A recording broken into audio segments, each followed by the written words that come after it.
Et il y a du boulot ce soir. Il y a 15 joueurs à noter, donc on va essayer d'être efficace. Je vous rappelle que les notes prises sont celles sur le Phocéen, le phocéen.fr, notre site. Si vous nous découvrez sur YouTube, vous foncez sur le Phocéen avant le début de l'émission, en tout cas avant les notes. Et vous notez les joueurs parce que c'est sur cette base là qu'on va partir. Il n'y aura pas beaucoup de sondages ce soir dans le chat, hein. Voilà, on va en faire pour 1 ou 2 mais maximum, car ce n'est pas le chat qui note, c'est les lecteurs du Phocéen. Et si vous voulez en être, c'est avec grand plaisir et c'est gratuit, hein, bien sûr, de voter, hein. Ça coûte rien, ça prend 30 secondes et vous pouvez donner les notes aux 15 joueurs de l'OM que nous avons sous les yeux.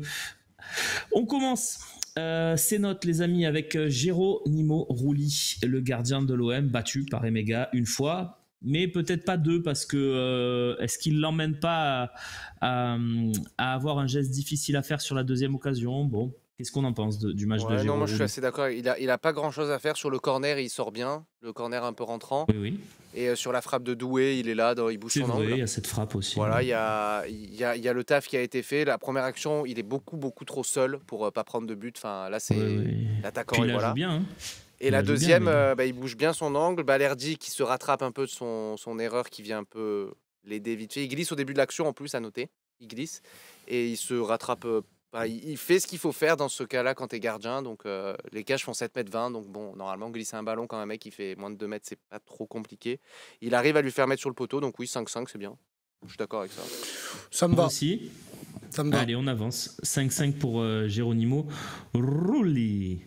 On bascule sur la défense centrale, où Brassier a une bonne note puisqu'il est à 5,5, où Balerdi est à 4 et où Cornelius est à 3,5. Tiens, par qui vous voulez commencer? Tiens, Idriss, vas-y. Bon, on va commencer par Balerdi direct. Parce que, vu que je l'encense à longueur d'émission, semaine après semaine, quand il fait un mauvais match, on doit avoir au moins Bien sûr. l'honnêteté intellectuelle de le reconnaître. Il a été à côté ce soir, mis à part 2 interceptions rapides dans les airs, un beau contrôle histoire de nous faire dire un petit wow avec Robin. Il a été à côté complet. Ce soir, c'est Et flop pour moi. là où il se jette aussi, je rajoute juste là où il se jette sur le centre. C'est quand même Ouais. plutôt Ah oui, bien joué oui, dans oui, cette non, position. ça De pas aurait la pu mettre faire au but fond, comme quoi. à Paris. Hein. Enfin, comme contre Exactement. Paris au Vélodrome. C'est Donc, juste pour ajouter un minimum de crédit, mais c'est vrai, je suis assez d'accord avec toi. non, c'est flop ce soir. Je sais même pas si j'en aurais beaucoup, mais en tout cas, lui, c'est sûr. Donc, Leonardo Balerdi, 4 pour moi. 4. Robin aussi? Moi, j'arriverais même à 3-5 parce qu'il est capitaine et qu'il a commencé un peu à envenimer le match au départ et que j'attendais à ce que justement il y ait plus de sérénité de sa part et qu'il a participé à ce, on va dire, gloubi-boulga un peu chiant sur toutes les...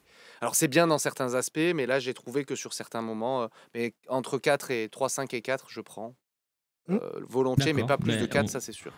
On va garder la note des lecteurs qui est à 4 pour Leonardo Balerdi. On en a parlé déjà dans la première partie de cette émission. Cornelius 3,5. Vous êtes d'accord aussi? Oui. Je le mets à 4, moi.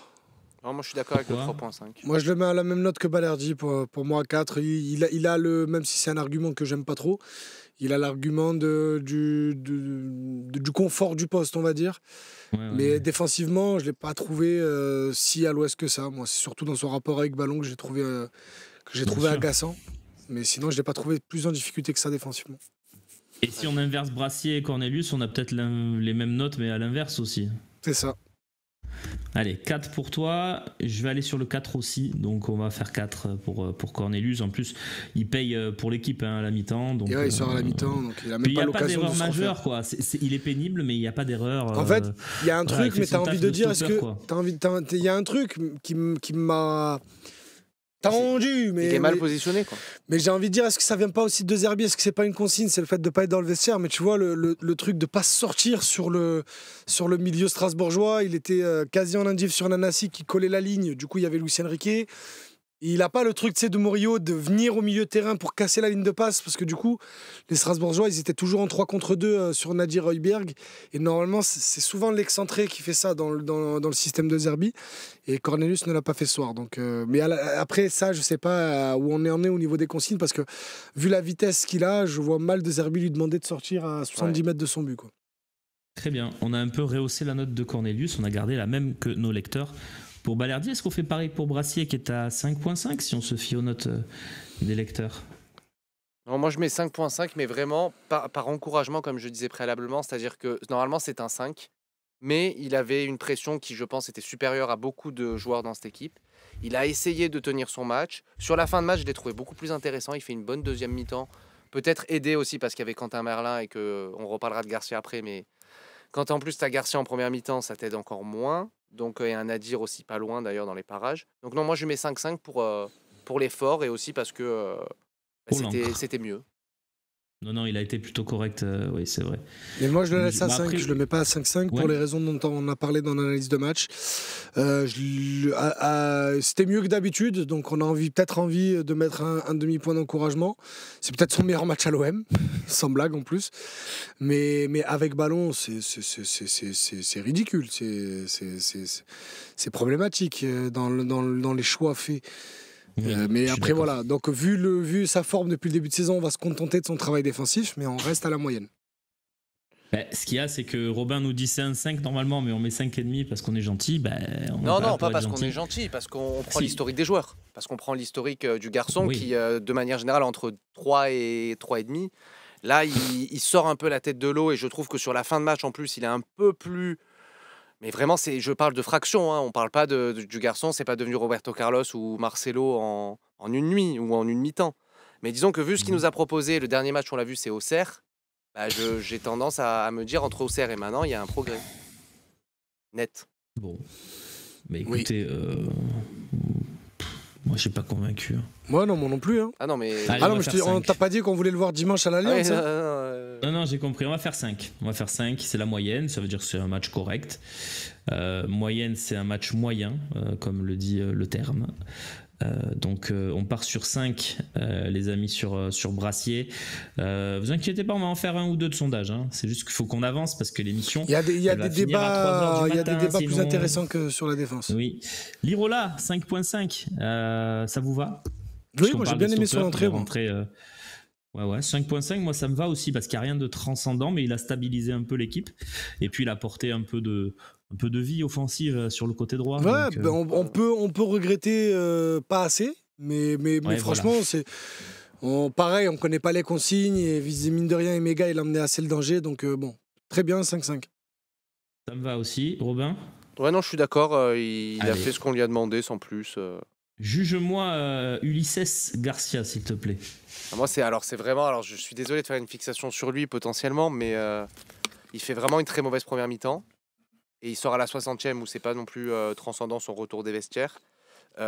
C'est pour moi le plus faible. Donc, je suis d'accord avec les lecteurs sur ce match-là, notamment sur le contrôle qu'il a à faire sur Mopé. Là, ça rend fou pour un footballeur.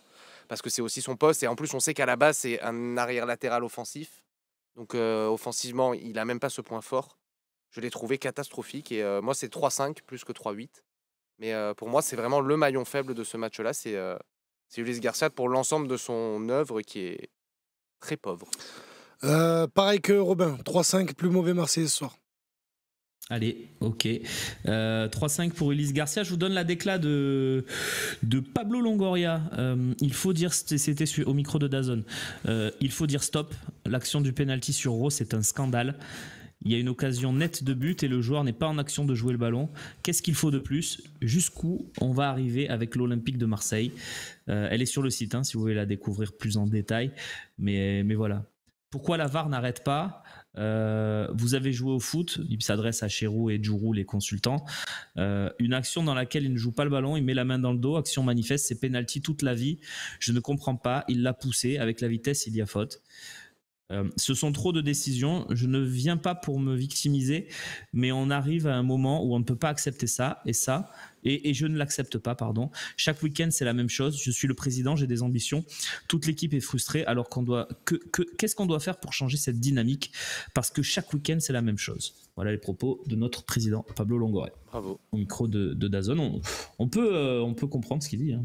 Non, mais il a tenu son rang de président. Il a raison de mettre la pression sur le corps arbitral. On va à Nice, on reçoit Lyon. Et Robin a raison, les deux échéances qui arrivent, c'est des échéances où l'arbitre prend beaucoup de place d'habitude. Donc il a très bien fait. Il y a une bonne déclat aussi de d'Højbjerg au micro de DAZN. Enfin voilà, on va Rendez-vous sur le phocéen.fr dans quelques minutes. Tout à fait. On va vous la sortir aussi, vous inquiétez pas.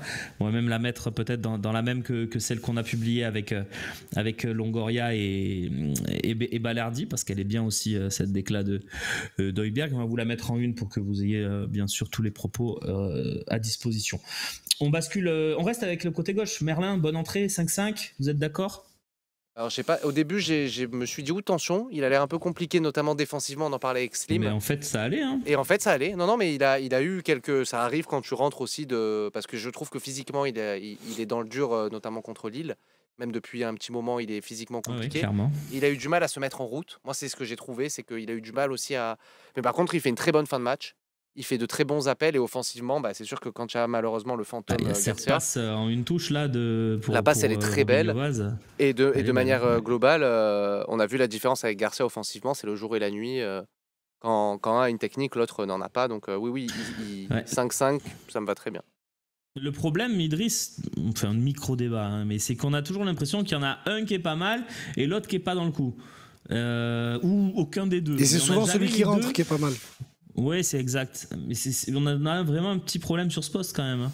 Je pense que Merlin, physiquement, c'est dur. Hein. C'est très dur. Et c'est ce qui lui vaut tous les problèmes qu'on a aujourd'hui. C'est son physique. Ceux qui étaient au match contre Lille et qui étaient au stade l'ont vu.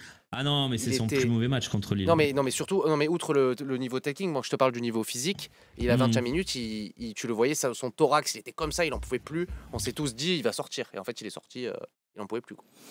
Non, il est en grosse difficulté quant à Merlin. Il a du mal à jouer 90 minutes, j'ai l'impression. C'est comme quoi cette blessure de septembre l'aura vraiment tué toute la saison. Même si ça ne doit pas être la seule raison. Et, voilà, bref. 5,5 aussi pour Merlin. Allez, très bien, on avance les amis avec Enrique de l'autre côté qui a fait un match encore une fois très intéressant avec cette frappe sur le poteau. Moi je trouve qu'il par contre défensivement commence un peu à se relâcher. Moi je sais pas, le Ouattara là il a quand même pris 2-3 fois dans le dos. Bon, c'est pour ça que moi je reste à 6 mais j'ai bien aimé son match. Je suis entre le 6 et le 6,5 parce que sa première mi-temps je la trouve très insuffisante, notamment offensivement. Avec ballon je l'ai trouvé Luis Enriquesque de ce qu'on n'aime pas toi et moi. C'est trop gentil, trop timide. Ça manque c'est trop neutre. La deuxième est plus qu'intéressante. Elle est très très bonne. C'est pour ça que je me tâte à le mettre à la porte des tops, mais il y a ces 2-3 ratés là, même si c'est des occasions qui se créent quasi tout seul. Ouais. Allez 6,5. Allez 6,5 pour Luis Enrique. 6,5 pour toi, 6 pour moi, 6 pour le lecteur. Robin. Moi je mets 6. Allez, ça sera 6, on se fie aux notes des lecteurs. Désolé pour le fan club qui est bien sûr dans le chat de Twitch, on le connaît. Non, mais copains, ça reste pour l'instant. C'est pour l'instant le meilleur. Hein. Ouais, c'est pour l'instant largement le meilleur. On est déçus du match aussi, hein, donc il n'y aura pas des notes fabuleuses ce soir. Normalement, il n'y aura pas de top. Hein, on a fait match nul contre Strasbourg, personne ne va avoir 9. Je dis pour le moment, mais écoute. On va voir. C'est vrai, on n'aura peut-être pas, mais Robinho Vaz, il est pas loin quand même. Ouais. On nous dit d'aller nous jeter au goût. Eh ben écoute, on va y aller après. On met un petit maillot de bain et puis on va y aller. C'est un peu froid, mais c'est pas la période là, les gars. Non, mais on nous a dit d'aller le faire, donc on va aller le faire. Demain, quand même, tranquille. Idriss. Pour le soleil sera debout. Demain, ça va. On va te jeter au goût de demain, Idriss. C'est pas mal, ça va te jeter au goût de demain. Allez, on continue le milieu de terrain avec Nadir et Højbjerg. Nadir 4,5, Højbjerg 5,5. Si je fais une sorte de moyenne, puisqu'on sait que 5-7 c'est plus proche du 5-5. Je mets moi Højbjerg les gars je sais pas parce que il a quand même sonné une sorte de révolte. Il n'a pas été très en réussite dans ce qu'il a fait, mais je sais pas, en tant que leader dans cette deuxième mi-temps je l'ai trouvé plutôt pas mal. Alors peut-être ça vaut que 5,5.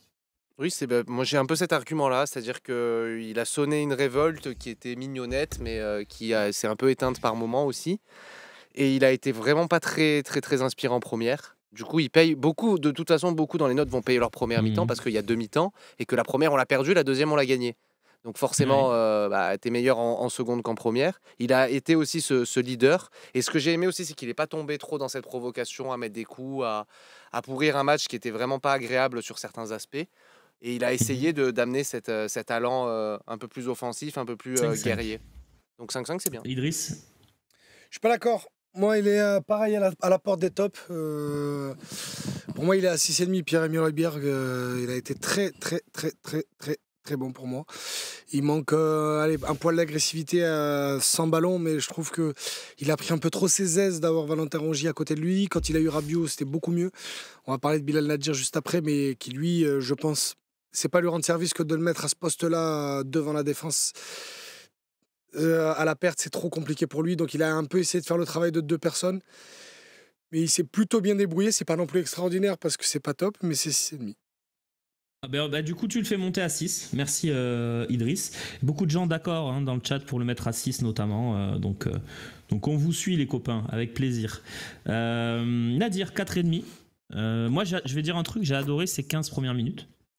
Et après tout le reste, il n'y a rien pour moi. Non, moi, avec ballon, j'aime beaucoup. Mais, En fait, ça se retourne tout le temps en haut. Moi, c'est pour ça, c'est que dès qu'il avait le ballon, il regarde devant. Il n'y avait pas ce côté temporisé, il n'y avait rien. Ça part vers l'avant, ça accélère. C'est plein d'envie. Mais ça manque de justesse. Pour moi, le but, là, je l'ai revu 2-3 fois, le but strasbourgeois, il est plus pour lui que pour Balerdi au final. Mais en vrai, non, on est sur du 70-30. Mais parce que, ok, Mega, il fait 3 appels contre appels, mais si le passeur a autant le temps, il est autant dans un fauteuil, c'est qu'il a Bilal Nadir devant lui, qui le regarde et qui le fixe et qui attend. Donc je sais pas qui croyait couvrir ou quoi, mais il est trop en retard, trop tendre sans ballon pour prétendre à une place au milieu de terrain. Et bizarrement, on a été bien mieux quand Rabiot est arrivé à ce poste-là. Donc moi, je suis entre le 4 et le 4,5 pour Nadir. Je suis curieux de vous entendre et j'irai là où le vent me mène. Robin. Moi, je suis plus à 4, justement, parce que déjà, c'est lui qui ne monte pas sur le passeur et ça se voyait que c'était son poste. C'était sa consigne, c'était de monter aussi sur les passes qui peuvent nous partir dans le dos. Surtout, il souffre de la comparaison avec Valentin Rongier qui n'est pas là. Évidemment, c'est toujours compliqué. Mais surtout, il a raté quand même de nombreuses passes vers l'avant. Alors, il se retourne, certes, mais je l'ai vu beaucoup se retourner pour la remettre derrière. Il a un peu perdu confiance à certains moments. J'ai trouvé moins d'entrain, mais il est meilleur un peu plus haut, justement, comme il avait pu être dans un autre schéma. J'ai pas du tout aimé sa fin de mi-temps, notamment. Et j'ai pas aimé techniquement ce qu'il nous a proposé dans un registre où, justement, il fallait un peu mettre du mouvement. On l'avait vu mieux, quoi. On l'avait vu mieux. Il est un peu décevant ce soir, quand même. Donc ça sera 4 si ça te va, Idriss. Oui. Allô. J'ai d'autres idées de la tête, je sais pas si tu me vois. Mais j'ai pas vu, pardon. Oui, comme je suis sur le chat, j'ai un tout petit peu de retard sur le direct. Pas de souci, oui. En vous regardant sur le chat. Non, pas de problème.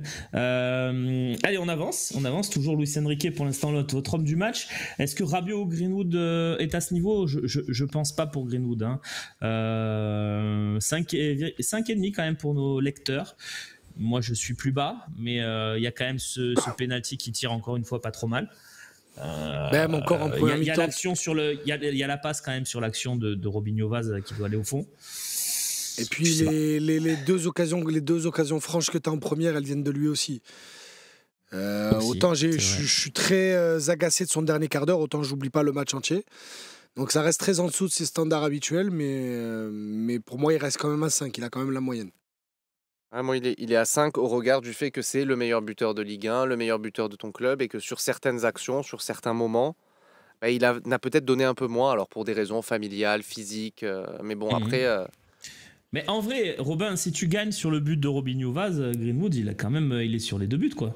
Il te met le péno et puis il te fait cette passe. Oui. Alors après, il te met le péno, c'est cool. Non, mais c'est clairement, mais ça, je suis 100% d'accord. Oui. Mais le problème, c'est ce que tu viens de dire, c'est si Jonathan Dreux sur son tacle sur Petkovic, là, il marque, tu dis que c'est une entrée magnifique.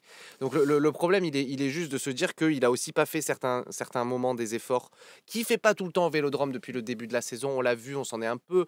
Alors évidemment, il est très fort, c'est un joueur énorme, mais c'est aussi parce qu'il est très fort et parce qu'il est énorme que tu vois, je jugeais Brassier en étant gentil.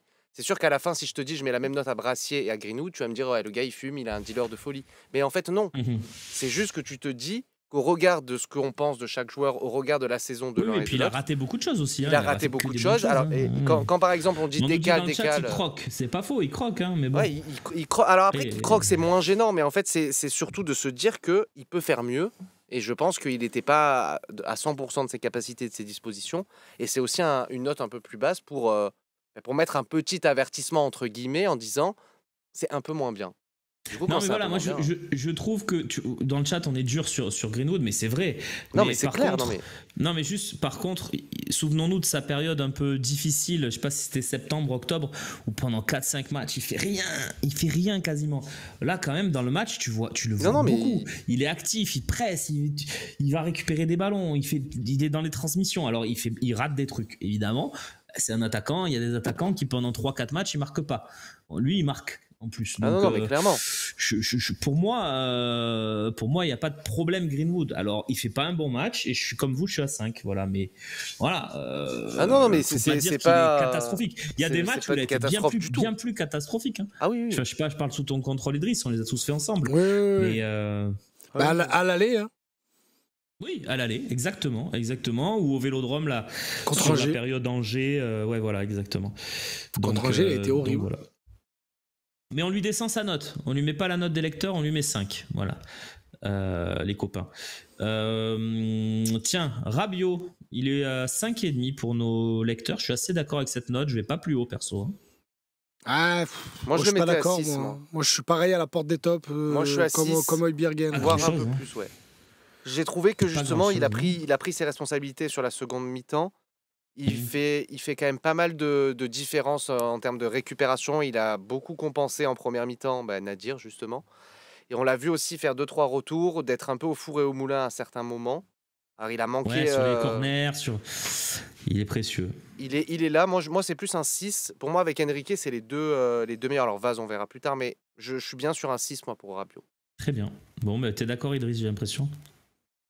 Ok, on avance alors. Et on bascule sur les 3 derniers joueurs à noter ce soir qui sont offensifs, des joueurs offensifs. Je propose de commencer par Robinho Vaz, ça va nous donner peut-être du baume au cœur avant de noter les 2 autres. Même si pour moi ils sont pas catastrophiques ni l'un ni l'autre les deux, mais on va voir, on va en parler. Robinho Vaz est à 6,5. Est-ce que ça vous va ou est-ce qu'on lui met carrément un petit 7 ? S'il met le but, je lui mets 7,5. S'il met le but, moi je te dis, je lui mets 8,5 ou 9.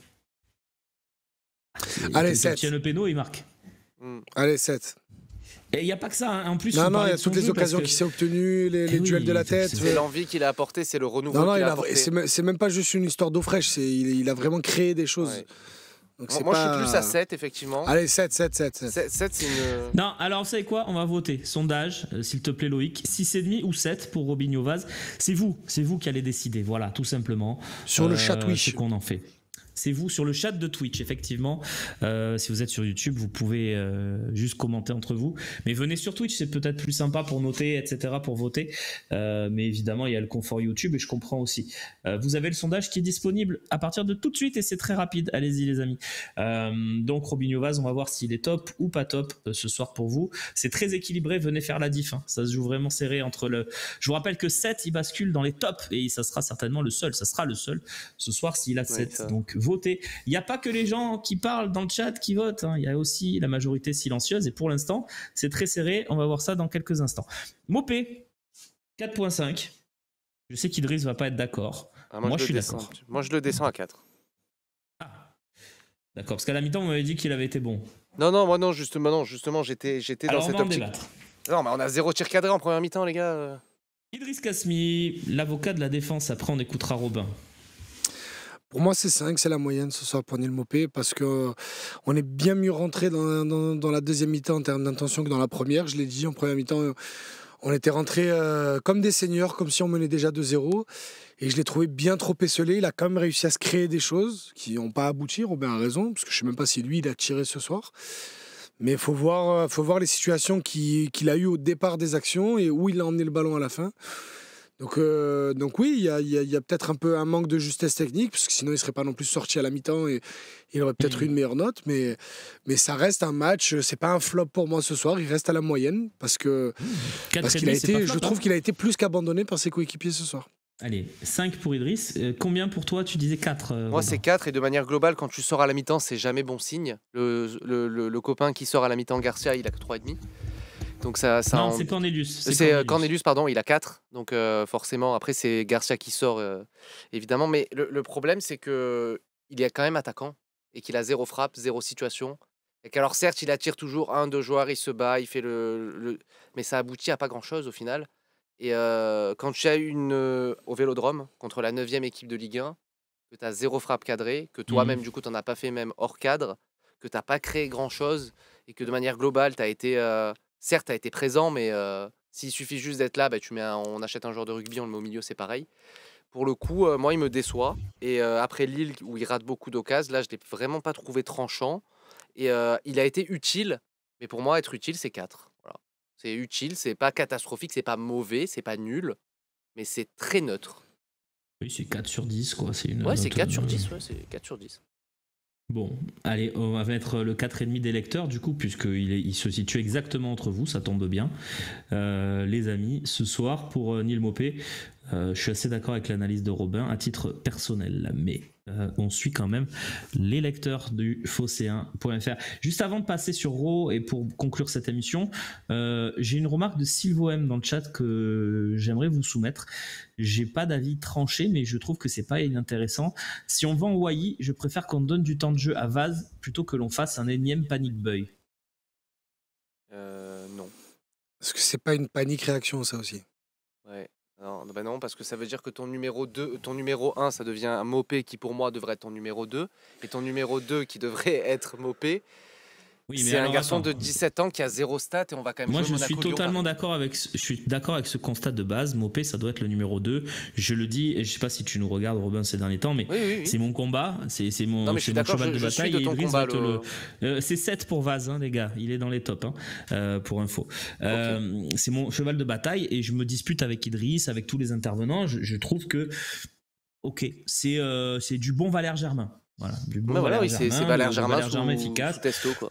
Voilà, ou le Valère Germain première saison. Donc pour moi ça doit être la doublure, et en doublure je suis content parce que c'est quand même un joueur d'équipe, un joueur de club, un mec qui dans le vestiaire est là, tu vois, un mec important. Pour moi c'est bien une doublure comme ça. Mais malgré tout, là il nous reste quoi, 12 jours, 13 jours avant la fin du mercato. Va trouver un titulaire. Donc je suis presque à me dire, si c'est pour te ramener un Vitinha ou un Mitroglou, c'est des achats comme ça, ouais. C'est ça. Après, si ou un Joachim Correa en prêt, ou un Joachim Correa en prêt. Mais non, mais parce que c'est ça qu'on va avoir, c'est un joueur en prêt. Non, si c'est pour prendre quelqu'un, je suis d'accord. Ah oui, non, mais moi aussi. Par contre, voilà, si tu vas envoyer 30 millions, j'espère qu'il y a quelque chose de ciblé derrière quand même. Ouais, peut-être. Parce que ça veut dire que ton numéro 2, c'est un garçon. En tout cas, il a créé le débat. Il a créé le débat quand même. Ouais, il a créé le débat sur 10 minutes mardi et 45 ce soir, quoi. Elles sont quand même bien au-dessus ce soir, les très bien, minutes, attends. Quand bien même. Il reste qu'il est pas 16 matchs à jouer là. Est-ce que ces rentrées sont pas bonnes parce qu'il sait que potentiellement il ne rentrera pas? J'en sais rien, c'est psychologiquement quand tu passes de 3 à 2, puis de, tu vois. Il y a la fraîcheur, il y a tout ça. C'est un garçon de 17 ans. Laissez les garçons de 17 ans, les jeunes. Tu regardes Esternal aujourd'hui où il est tranquille. Il a 17 ans, il a le temps d'être en Ligue 1, en Ligue 2. Laissez-le tranquille. Mais non, mais s'il est prêt. Mais à 17 ans, t'es rarement prêt. Ça, c'est le phénomène Mbappé. Physiquement, il est déjà là. Donc après, oui, mais dans sa tête, est-ce qu'il est là? Robin, il fait une entrée énorme. Ouais, il fait une très belle entrée. Non, mais je vous enlève pas le fait qu'il a fait une bonne entrée. Et les gars, combien de fois on a dit de tels joueurs, il a fait une entrée énorme? Je vous rappelle, Bamba Dieng, c'était le futur Sadio Mané. Mais Bamba Dieng, il a gagné sa place. Si je peux me permettre, Bamba Dieng, Cyril, Romain a raison, Bamba Dieng a gagné sa place. Oui. Il a perdu vite aussi. Il y a peu de joueurs, pas tant que ça, parce qu'il est resté 1 an et demi derrière. Mais il y a peu de joueurs qui ont fait une entrée comme Robinho Vaz ce soir, ces dernières années. Des jeunes en plus. Non, mais les gars, moi je dis pas qu'il est mauvais, je dis pas qu'il doit pas rester, je dis pas qu'on doit pas le mettre 3e ou 2 bis. Je dis juste que se dire que tu pars sur une fin de saison avec Maupay et Robinho Vaz, en sachant que tu vas aller au Parc, que tu vas aller à Monaco, que tu joues Lyon, que tu joues Nice dans une semaine, ça me paraît légèrement léger. Après, si tu me dis tu prends pas d'attaquant, mais tu te renforces peut-être sur les ailes et tu gardes Vaz et Maupay, pourquoi pas limite ces 30 millions d'euros pour renforcer d'autres parts d'équipe? On parlait de Garcia. Il faut recruter un gardien, pas bon le premier. Non, mais tu vois, si tu te dis, mais peut-être de laisser l'équipe en l'état avec certaines faiblesses, plus ton deuxième attaquant c'est Vaz, ça me paraît tendax. Mais après, en vrai, ton deuxième attaquant, c'est pas Vaz, en théorie, c'est plutôt Jonathan Rowe. Mais ouais. Et puis Jonathan Rowe, du coup, 4,5. Ouais, 4,5 Jonathan Rowe. C'est plutôt 4. Non, 4,5, je le sauve des flops, moi. Non, je le sauve des flops. C'est pas aussi mauvais que contre Lille, non? Non, exactement, oui. Ouais, non, mais alors si notre échelle, c'est pas aussi mauvais Non, mais il a pas été nocif. Mais attends, il a pas été nocif. Moi, flop, c'est que vraiment, tu as été dangereux pour ton équipe aujourd'hui. Il a pas été nocif, Jonathan Rowe. Il a essayé. En 30 minutes, il fait 2-3 trucs quand même. Hein. Il a essayé des trucs et c'est pas des trucs faciles non plus. Strasbourg défendait bien. Non, j'ai bien aimé, moi. Moi, ça me dérange pas que ce soit 4-5, mais. Disons en fait, on le sent sur une petite pente descendante. C'est ça le problème. C'est c'est sûr. On le sent sur une pente descendante et que, alors, soit vous mettez un 4-5 pour l'encourager, mais il y a ce petit côté, ça dérape, quoi. Il sort petit à petit du champ, quoi. Ok. Ça m'embête. Très bien. On conclut là-dessus avec le 4,5 de Johnny Rowe. 4 flops en top quand même ce soir, donc ça dit que vous êtes plutôt déçus, vous les lecteurs et vous, chers amis en plateau, du match des Olympiens ce soir, que j'ai pas trouvé aussi mauvais, je le répète personnellement, que contre Angers par exemple, ou Reims, ou des matchs où on a été dépassé par certains moments, et par Auxerre bien sûr. Voilà, il y a le péno pas sifflé sur Rowe aussi, voilà. Merci au chat d'avoir été avec nous. Juste avant de conclure, on va noter l'arbitre ce soir. Je suis curieux d'avoir votre note. 4.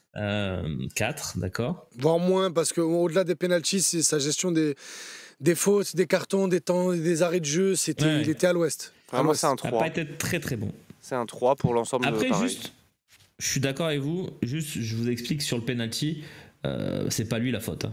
Ouais, c'est la VAR aussi. Mais... Après, il y en a un qui est devant lui. Hein. L'action de Jonathan Rowe, c'est devant lui, il est pas loin sur l'action. Ouais, je suis d'accord. Mais non, moi je parle surtout des cartons qui n'ont pas été donnés. Pas sûr de le siffler celui-là. On a autant de cartons 2 que ce soir au coup de sifflet final. C'est pas possible. Ouais, ça c'est fou. André Santos, il doit jamais finir le match. Et il sort sans carton. Je suis d'accord avec votre note. Ah non, mais je te dis pas que tu débats. Un éclairage, à mon avis, sur le penalty, à mon avis, à vitesse réelle, je suis pas sûr de le siffler non plus. Par contre, quand on me dit l'arbitre dans le VAR, il a les images et il voit ça, il doit l'appeler. C'est pas pareil. Tu peux te tromper à vitesse réelle. Comme j'ai expliqué, Turpin, pour moi, c'est presque miraculeux qu'il voit les deux mains sur le match de Lille. Là, le mec, il est dans le VAR, il est tranquille, il a son burger comme dans la pub. À un moment donné, tu peux appeler aussi, tu as le droit d'intervenir. Bon, tu peux aussi dire, je suis pas certain, il y a peut-être une erreur manifeste, va voir, parce que c'est une erreur manifeste s'il y a penalty. Parce que c'est penalty, peut-être carton rouge. Donc voilà. Ah, s'il y a penalty sur Jonathan Rowe, c'est rouge. Probablement, parce qu'il se désintéresse du ballon en plus, donc c'est ça la règle, hein. C'est s'il joue le ballon, il n'y a pas rouge, et si il fait une action antisportive, il y a rouge. On conclut sur l'arbitre, donc deux Zerbi. Pour moi, ça sera un 5,5. Parce que je trouve sa réaction intéressante, et l'entrée de Rowe à la mi-temps et de Lirola une bonne idée. 5, parce que la compo me va pas et le visage affiché au coup d'envoi me va pas non plus, donc ça note d'une mauvaise préparation. Très bien. 5,5. Le match était agréable, je pense, d'un regard extérieur par contre. Moi j'ai trouvé un très bon match de foot. Après, si c'était Strasbourg-Nantes, j'aurais trouvé que c'était super. Voilà, je vous le dis clairement. Techniquement, il y a la première, c'était indigent. Oui, c'est la Ligue 1. Non, mais ok. On enchaîne et c'est tout. On n'a rien d'autre à noter, je crois, les amis. On a fini. Arbitre, match, coach, ouais, ça fait 4h25 d'émission. Je pense que c'est. On est solide. Merci Idriss encore. On avait 15 joueurs à noter ce soir. C'était beaucoup plus que d'habitude. Ouais. Eh oui, il a fait les changements tôt, Roberto De Zerbi. Merci beaucoup Idriss. Merci Robin. Un de ces quatre, peut-être sur un match avant la fin de la saison, on verra. Merci d'être passé nous voir. Je vous en prie et bonne soirée à tout le monde et allez l'OM, allez à Nice. Hein. Et un immense merci pour conclure cette émission à Loïc Lachaud. Je ne vous oublie pas également le chat, vous avez été très actifs. Je vous embrasse et je vous dis à demain 11h dans l'OM au café. On aura également le talk demain à 18h, le talk show où les débats seront houleux et animés, c'est certain. L'OM a fait match nul 1-1 ce soir contre Strasbourg avec un penalty de Mason Greenwood. Merci donc à Loïc Lachaud et aux équipes techniques au Stade Vélodrome, Slimane Ayen et Romain Canuti. Passez une belle nuit si vous y arrivez, parce que c'est souvent difficile de dormir quand l'OM ne gagne pas. Je vous embrasse, ciao.